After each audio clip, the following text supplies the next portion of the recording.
podiumas. Podiumas. Va, ką reiškia nedaug miegoti. Prologas.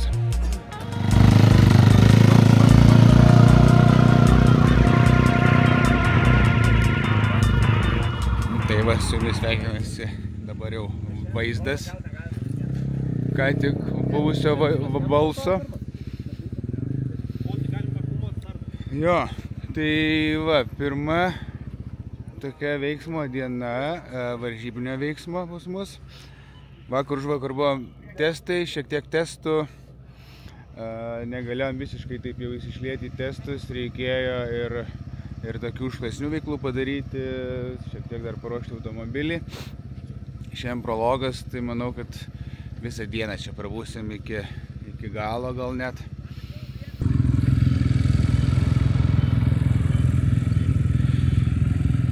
Kaip atrodo prologo fotografavimas starte mes esam, tai kadangi tarp motociklininkų yra pakankamai laiko, tai aš taip vis nubėgu atgal, pasidarau kokį portretuką, tada vėl bėgu į priekį, link pačio starto, jau ten pasidarau dar kokią vieną nuotrauką, stengiuosi visą laiką kokį logasiką įleisti į kadrą, kad būtų įdomiau. Vat pavyzdžiui, toks labai paprastas pavyzdys. Sakykim, fotografuoju kaip ir motociklininką, jeigu aš, aišku, iš arčiau šiek tiek fotografuočiau. Bet vat panaši kadruotė kaip dabar, įleidai logasiką Dakaro ir jau nuotrauka darosi šiek tiek įdomesnė. Tai jo, aš taip visą laiką ieškau tų papildomų kažkokių informacijos, papildomos nuotraukai, kad tą istoriją šiek tiek įdomiau nupiešti. Ne visą laiką pavyksta, tikrai. Visą laiką kartais susiplanuoju vienaip, gaunasi kitaip, kažkas truputėlį pajuda kitaip, kad yra paprastas pavyzdys. Mocai pirmi startavo per vidurį, dabar mocai jau eina į šoną startuoti, nes vidury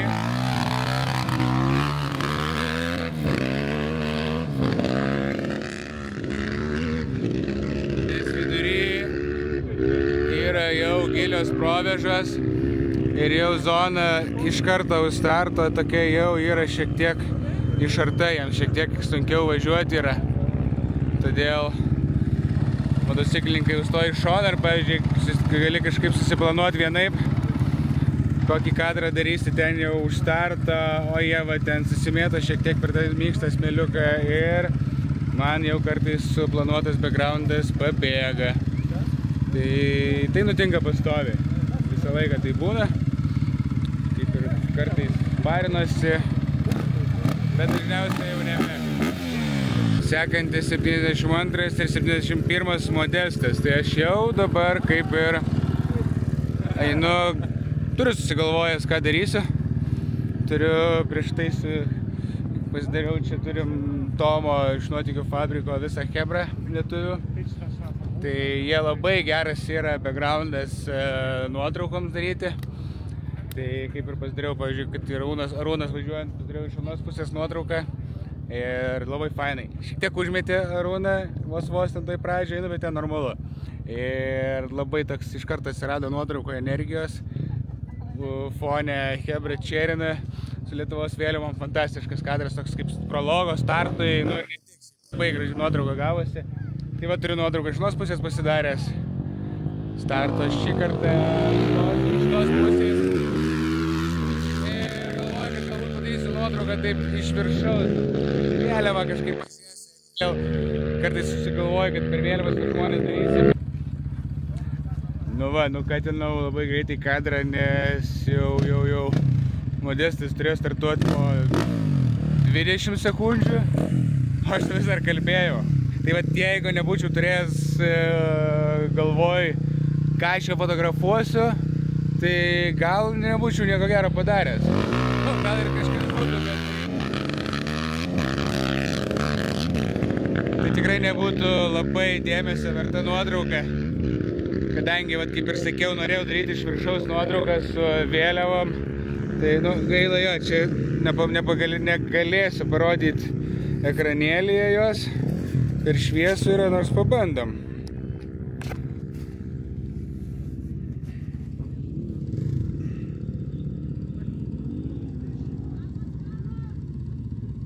O va, matosi. Tai va, puikia nuotrauka gavosi, puikia nuotrauka.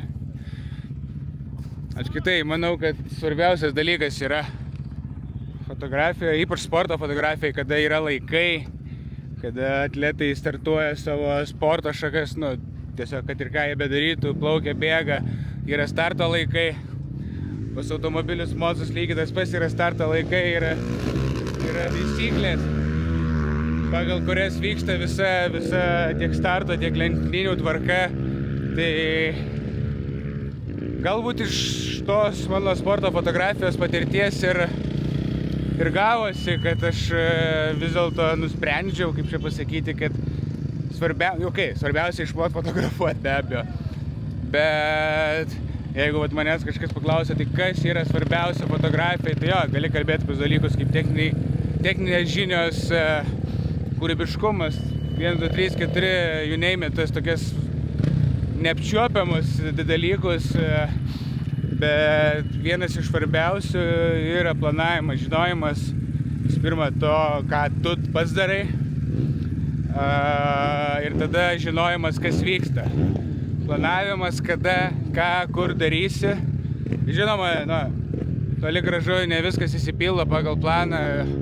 Man dėl to ir patinka fotografuoti sportą, nes čia niekada nežinai, kas bus. Nežinai, kas bus rytoj, nežinai, kas bus po valandos. Autosporte galėt ateiti į posūkį ir pasižiūrėti, kaip ten viskas vyksta, bet niekada nežinai, kada koks lenktynininkas kaip kitaip pasielgs, ar tyčia, ar netyčia. Tai labai daug nežinomybės ir asmeniškai mane tai žiauriai veža.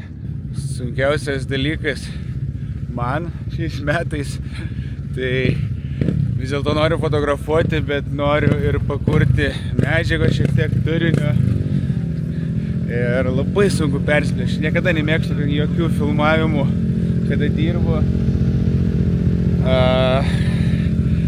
nes nepersiplėši ir tada nepadarysi gerai nei to.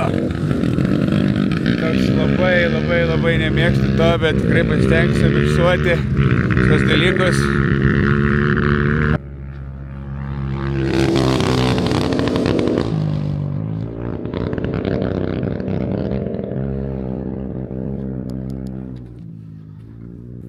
Jo, prologė dar labai lengva surasti, kur yra trasa, vis tiek čia viskas labai arti. Tai perlėkiam dar, kadangi yra laiko, šiek tiek perlėkiam į šoną.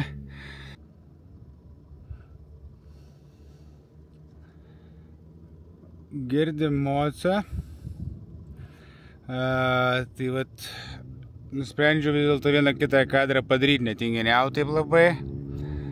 Esu šiaip pakankamai arti trasos.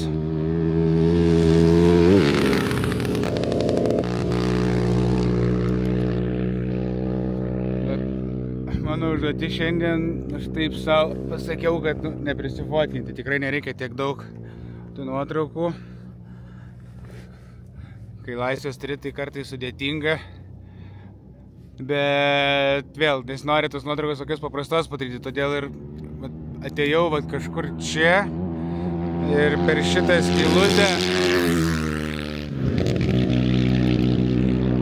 Per tą skylutę taip galvoju, kad gal įsikomponavęs motociklininkas atrodys gražiau. Tai nėra tokia labai ypatinga vieta.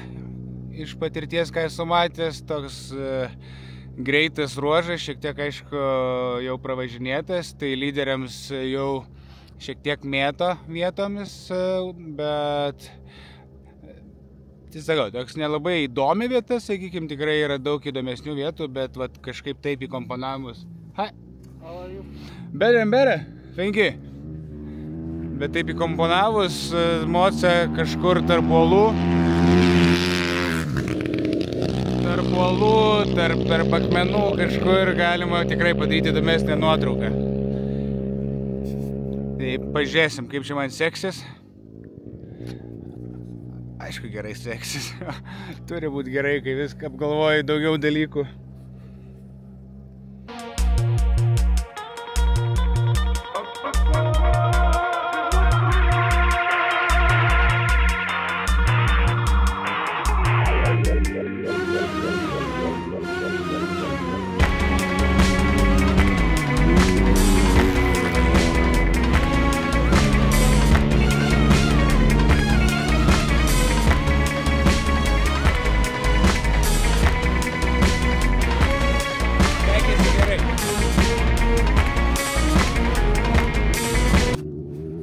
Sekėsi gerai, pažiūrim.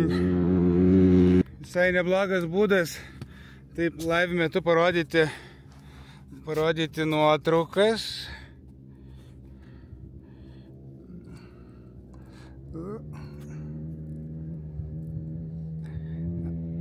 Labai bus įdomu pačiam pažiūrėti, kiek čia iš tikrųjų matosi.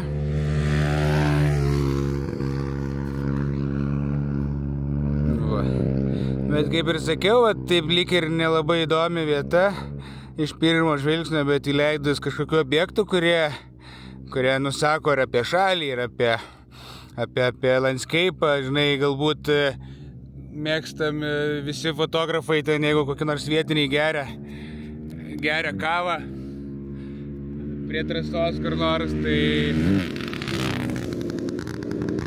irgi galima padaryti tą nuotrauką per tą kažkokį gerimo ceremoniją. Tai vėl tą nuotrauką galima nusakyti ir tą kultūrą kažkokią žmonių. Čia šiek tiek nepatogiai, nesu tikras ar matosi. Taip, atsuksiu kamerą. Ten ant krūmo yra Saudi vėliava pakabinta, tai mes patys kartais ir Lietuvos vėliavas kabinam, taip lenktynininkai pamato, kad čia yra fanų. Kartais ir užpakalį pajudina, pavingiuoja, pamatė, kad yra kažkur čia fanų arba fotografų. Tai kartais su vėliava irgi labai faina padaryti nuotrauką yra, kad vėlgi pasakyti, kur vyksta šitas sportas, kokioje šalyje galbūt. Tai tiesiog dabar jinai pakabinta nelabai gerai, buvau priėjęs, norėjau pasidaryti tokį platų kadrą su vėliava, bet jinai šiek tiek daugiau į trasą. Aš šis tokias nuotraukas daręs pas Lietuvos vėliavą, tai tą vėliavą šiek tiek atsisuku labiau į kamerą ir leidžiu taip į kampą kadro, o tada jau atletą fotografuoju pralekiantį pro vėliavą. Tai tokia viena, dvi nuotraukas visą laiką stengiuosi pasidaryti tokias.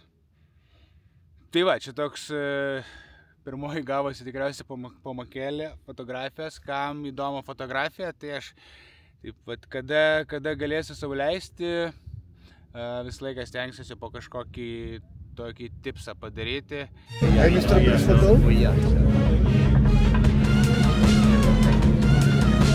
Naseras tikriausiai vienas gražiausiai besielgiančių lenktynininkų, visą laiką net sako niekam nusifotografuoti. Ir Dacia. Nežinau, man tai Marsamobilis. Bet gražu. Turi piktumą. Bet labai keistai kol kas atrodo, bet visi pradžiai keistai nauji automobiliai atrodo. Fordas.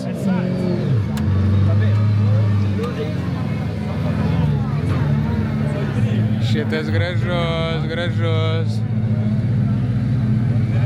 Seras Sainsas už vairo. Atvažiavęs ir Al-Radži jau yra. Neužilgo pamatysime ir Roką, ir kitus lietuvius. Laukiu šito Fordo. Labai gražus.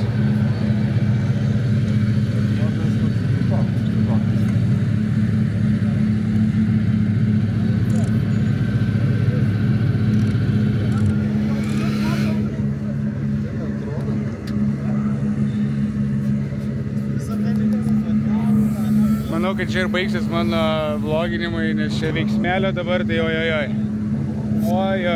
prasideda. Tai va. Dar reikėtų atsikratyti žodžio tai va, kažkaip mėgstu jį kartoti. Taip, daugiau skiriu laiko fotografijai dabar, ir kai jau ką nors tokio įdomaus pamatysiu, būtinai užfilmuosiu. Šitas trakas vadinasi Šluota. Jisai važiuoja paskutinis ir jeigu yra kokiu nors jau kas sugedo ar kažkas nutiko, krešas kažkoks, tai jie gali surinkti, motociklų pristatyti, automobilį pakabinti, taip pačiai suteikti pagalbą kažkokią. Jie turi visą laiką ir vandens maisto atsargų. Tai šiaip čia tas yra tas dalykas, kurio geriau nesutikti lenktynininkams. Iki Vaido porą valandų, kol atvažiuos Vaidas, tai chebra dabar išvažiavo į miestą tvarkytis įvairiausių reikalų, kažkas pavalgys irgi ramiai. Ir yra laiko, tai aš tą laiką išnaudosiu savo reikalams, padarysiu keletą nuotraukų, persikelsiu medžiagą ir pavalgysiu be abejo. Kas nedaro klaidų, tas nesimoko, ne, tikriausiai. Tai reaguokite į mano vlogą šitą, čia aš naujas. Ir nežinau, kas tiksliai jums įdomu, kas nelabai, tai reaguokit, paklauskit, pakomentuokit. O apie tas klaidas, tai nežinau, ar įdomu, ar reikia, bet čia mes gyvenam tikrai paprastai, išnaudodamas laiką tą valgiui. Tai meniu mano yra kabanosiai dar iš Lietuvos, aš juos vadinu lifesaveriais tokiais, užima nedaug vietos, tikrai gali išgelbėti gyvybę. Sūris ir pita. Puikiausias derinys užkandžiai. Na ir žinoma vanduo. Vandens reikia gerti daug. Apskritai vandenį reikia gerti.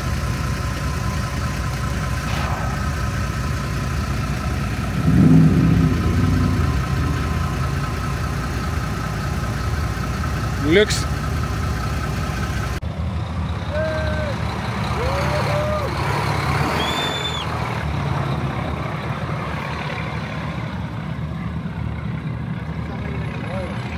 Nu va, ir didžiausia naujiena tokia dydžio reikalais, Vaidutis su savo furyte.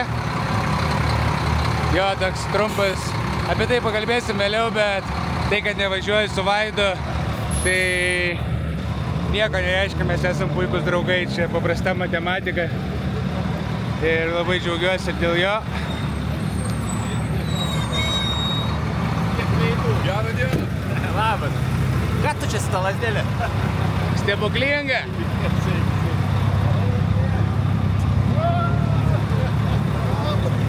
Sveikas. Kasgi čia?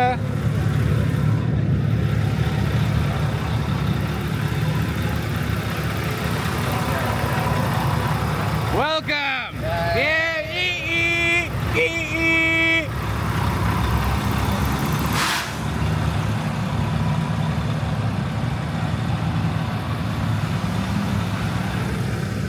Happy to see you. Like, enjoy. Yeah. Šitas bičiukas yra vis dar my boy. Paulo irgi. Sauliukai, galvoju apie tave antrą dieną atrašysiu dar. Smagu.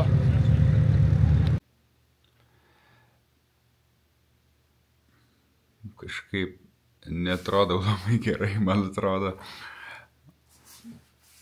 Bet, tiesiog akys kenčia nuo dulkių visą dieną ir panašiai. Jaučiuosi tikrai puikiai. Diena buvo puikiai.